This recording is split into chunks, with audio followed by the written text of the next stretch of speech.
Part 1. Success begins in the mind. Success is a state of mind. If you want success, start thinking of yourself as a success. By Dr. Joyce Brothers. Lesson 1. Your attitude is your window to the world. It was just after 1 p.m. and Sarah was getting hungry. She had put in a few productive hours of work at her desk and decided to get a bite to eat at a nearby coffee shop. A few minutes later, Sam walked into the coffee shop. He, too, was on his lunch break. Sam sat down at a table a few feet away from Sarah. The same waitress served Sarah and Sam that afternoon. Each customer waited about the same amount of time before the waitress took the order. Each of them received their meal around the same time. Each of them was served well-prepared, wholesome food. And each waited the same amount of time for the waitress to deliver the check, but that's where the similarities ended. Sarah had walked into the coffee shop with a smile, a spring in her step, and a very positive outlook on the world. It was plain for everyone to see.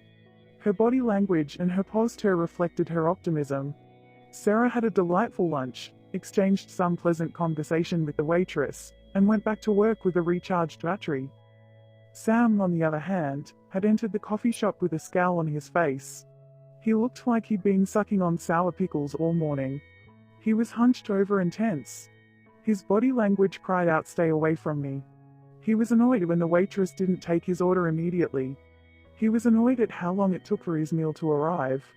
He complained about the food, and was furious when he didn't get his check right away. Why did Sarah and Sam have such different experiences in the coffee shop? Remember that each was treated in exactly the same way. It comes down to this: Sarah sees the world with a positive attitude. Sam sees the world with a negative attitude. A definition of attitude. Think of your attitude as the mental filter through which you experience the world. Some people see the world through the filter of optimism, the glass being half full, while others see life through a filter of pessimism, the glass being half empty. Let me give you some examples to explain the difference between a positive attitude and a negative attitude. The person with the negative attitude thinks I can't. The person with the positive attitude thinks I can. The person with the negative attitude dwells on problems. The person with the positive attitude concentrates on solutions. The person with the negative attitude finds fault with others. The person with the positive attitude looks for the good in others. The person with the negative attitude focuses on what's missing. The person with the positive attitude counts his or her blessings. The person with the negative attitude sees limitations. The person with the positive attitude sees possibilities. I could go on and on with examples, but I'm sure you get the idea. When I talk to audiences about attitude, I often like to use word pictures. They help people to understand and remember what I said. Let me paint this picture for you. Your attitude is your window to the world. Everyone starts with a clean mental window. Let's take a few moments to discuss why I say that your attitude is your window to the world. We all start out in life with a good attitude, or, should I say, a clean mental window. Just watch young children. They're always laughing and giggling. They have a sunny disposition. They love to explore new things. Consider the attitude of a child who's learning to walk. When he stumbles and falls down, what does he do? I'll tell you what he doesn't do. He doesn't frown or blame the carpet. He doesn't point fingers at his mother or father for giving him lousy instructions. He doesn't quit. Oh, no.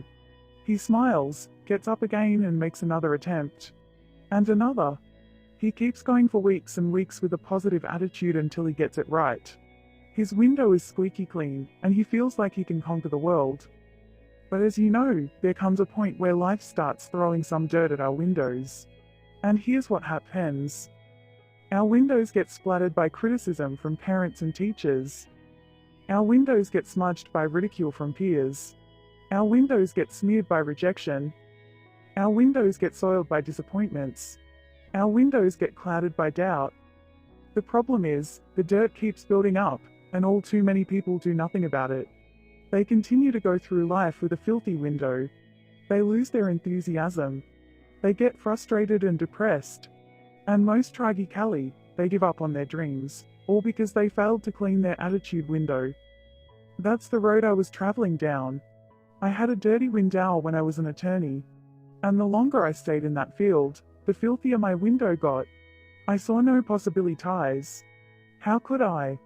My window was splattered with the mud of negativity. Wash your window. But then, by the grace of God, I learned that all I had to do was clean off my window. I had to improve my attitude so I could see the world clearly again. After I removed the grime from my window, a whole new world opened up for me. The frustration and depression lifted. I had more confidence. For the first time in many years, I could see the magnificent possibilities that life had to offer. And I was able to make a career transition and do work that I absolutely love. When you really think about it, I'm in the business of helping people to clean off their windows to get a better attitude. Do you see what I mean when I say that attitude is your window to the world? Can you appreciate how your attitude affects the way you see everything in your life? More importantly, are you beginning to see those areas where your window needs to be washed? You control your attitude. It's your job to keep your window clean. Sure, I can give you a little encouragement. And other people can encourage you, too. But in the end, nobody else can do it for you. You see, you always have a choice. You can leave the filth on your window and look at life through a smeared glass. But there are consequences to that approach, and they're not very pretty. You'll go through life negative and frustrated. You'll be unhappy. You'll achieve only a fraction of what you're capable of achieving. There's a better way. When you choose to take out your squeegee and clean your window, life will be brighter and sunnier. You'll be healthier and happier. You'll set some ambitious goals and begin to achieve them. Your dreams will come alive again. Still doubting whether you really have the power to change your attitude? Perhaps you're thinking, Jeff, that's easy for you to say. Your attitude wouldn't be so good if you had my problems. Granted, some really devastating things may have happened to you. You may have endured much suffering. Perhaps you're going through some tough times right now. But, even under the worst circumstances, I still contend that you have the power to choose your attitude. I'm not saying it's easy. But the fact remains, the choice is yours. Let me tell you about a man who is well qualified to speak on the subject of attitude. His name is Dr. Viktor Frankl, and he went through hell on earth, and managed not only to survive, but to inspire millions of people. You see, Viktor Frankl endured years of horror as a prisoner in the Nazi death camps. To make matters worse, his father, mother, brother and his wife died in camps, or were killed in gas chambers. Every day, Frankl and the other prisoners suffered from hunger, cold and brutality. Can a person control his or her attitude in a situation like that? Here's what Dr. Frankl had to say about the importance of attitude in his best-selling book, Man's Search for Meaning. Everything can be taken from a man but one thing, the last of the human freedoms, to choose one's attitude in any given set of circumstances, to choose one's own way even though conditions such as lack of sleep, insufficient food and various mental stresses may suggest that the inmates were bound to react in certain ways. In the final analysis it becomes clear that the sort of person the prisoner became was the result of an inner decision, and not the result of camp influences alone. Now, if Dr. Frankl and the other prisoners had the ability to choose their attitudes in the face of such unspeakable suffering, who are we to claim that we cannot take control of our attitudes? As Hugh Downs has said, a happy person is not a person in a certain set of circumstances, but rather a person with a certain set of attitudes. That's a powerful statement, and it's the truth. When it's all said and done, you, and you alone, control your attitude. Attitude and success. Okay, let's say you clean off your window and develop a positive attitude. You're smiling. You sit home and think positive thoughts. Will that alone lead you to outrageous success and the realization of your fondest dreams? No, it won't. Because there's more to success than just having a great attitude. To maximize your potential and achieve your goals, you need to apply certain time-honored principles of success that have helped millions of people to achieve extraordinary results. And they'll do the same for you. In the next 11 lessons of this book, I'll be taking you through these success principles, step by step.